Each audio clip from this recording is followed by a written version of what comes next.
Welcome to my latest ulez news update. So ulez has shaken up a couple of comedians. The Telegraph recognizes how ulez has infuriated Londoners, plus a moving protest has been announced. Brown car guy.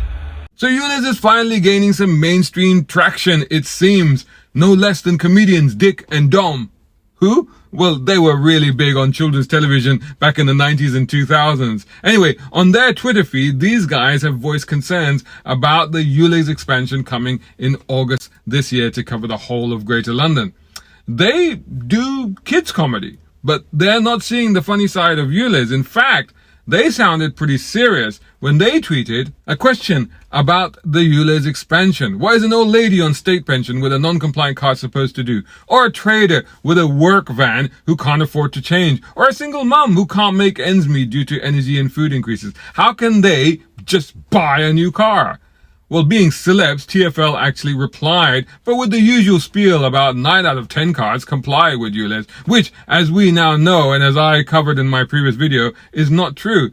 It's going to impact far more people than that implies. They also responded that there is a scrap it scheme, which we also know is not really available to everyone, and for many people will provide insufficient funding to switch to a compliant vehicle at this time. Meanwhile, there is a leader piece in The Telegraph by Alistair Heath, the editor of the Sunday Telegraph. In this powerful opinion piece, he talked of remarkable, spontaneous grassroots fury at Khan's war on cars. For the locals, at least, the war on cars may upend voting habits even more dramatically than Brexit. The imposition of low traffic neighborhoods, the excessive use of 20 miles per hour limits even on main arteries, the narrowing of roads, the extension of the ulez charge have radicalized tens of thousands of people who until now had no interest in local politics. A remarkable coalition has sprung up with no help from any central organizers, uniting left-wing feminists in Islington who worry about women's safety and dimly lit NTNs, working class van drivers from Enfield, families in Ealing and Brent, traditional Tory voters from Havering, Bromley, and European investment bankers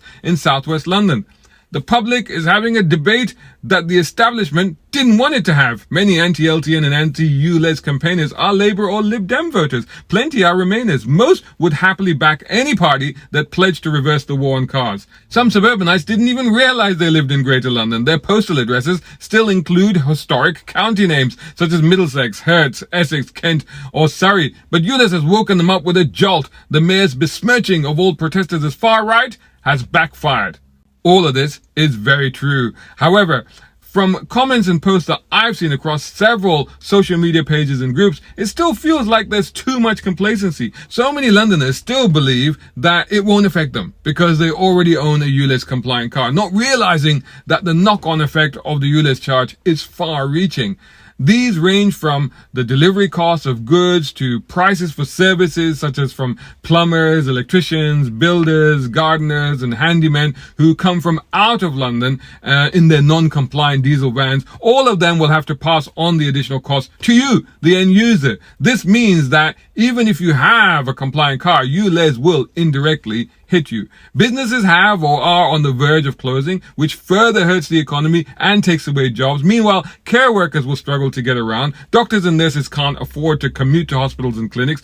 Even some farmers in rural parts of London will be hit by this extra cost, which of course further raises the prospect of driving up food prices. Many don't realize the far-reaching consequences of the ulez expansion, as I've just briefly outlined. But even worse, there are still loads of Londoners completely oblivious to it. They don't even realize that it's happening. They're not aware of whether they do or don't have ulez compliant cars, and some may not even realize that their still shiny early 2015 or slightly older diesel SUV will actually incur a £12.50 daily charge, as it's probably not compliant. And as Heath wrote, there are some who don't yet even realize that they actually live in what is Greater London and will fall under the ulez zone from 29th of August. So hey, if you know people like that, urge them to head over to browncarguy.com and click on everything you need to know, which is basically my dossier compilation of all of my ulez content. And once they familiarize themselves with that, once they become aware of the financial burdens that are rapidly and inevitably coming their way,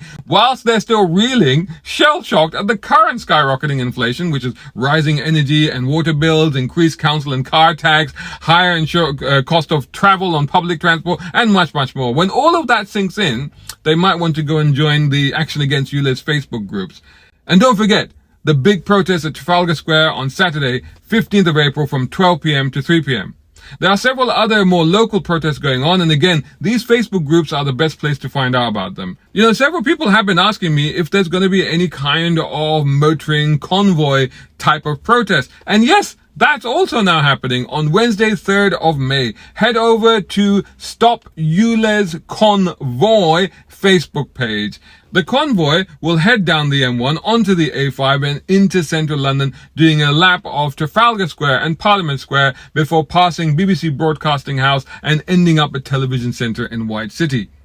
The mayor is under real pressure now. The protest and all of this action is having an impact. It's not over by a long shot. This is no time to ease off the throttle. It's time to grab second gear and punch it. This is on. Brown car guy. Hope you enjoyed that video. If you did, please hit the like button and share this video as well if you can. And while you're at it, check out these guys who also sponsor my content. I am deeply grateful to them because it helps me to buy new equipment, put fuel in the cars, and yes, buy a cup of coffee. You can do the same. Just go here or right here on YouTube. Just hit these three little dots down here and click on thanks.